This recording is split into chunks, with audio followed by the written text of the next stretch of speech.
Včeraj smo prejeli okrožnico strani našega ministrstva.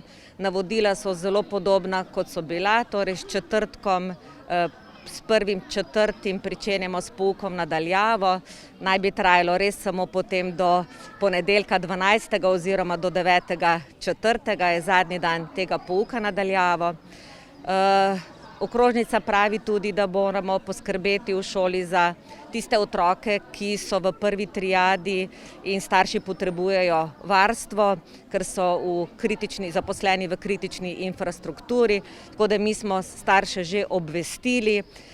Starši morajo potem zagotoviti in prinesti potrdilo delodajalca, potem bodo tile učenci imeli tudi varstvo v šoli. Za njih bomo tudi, kolikor se da, v največji možni meri izvajali tudi pouk oziroma jim bodo učitelji, ki bodo prisostvovali v šoli, pomagali pri obveznostih, ki jih imajo za šolo.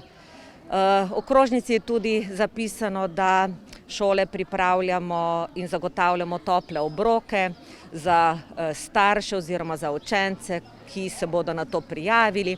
Mi smo že kar nekaj teh prijav sprejeli, tako da kuhinja bo delno obratovala, zagotavljali bomo topli obrok, po katerega bodo lahko prišli nekje med 12:30 in pa 12:30 uro starši oziroma učenci iskati, tako kot je že bilo nekako utečeno v tistem jesenskem in pa zimskem času, ne.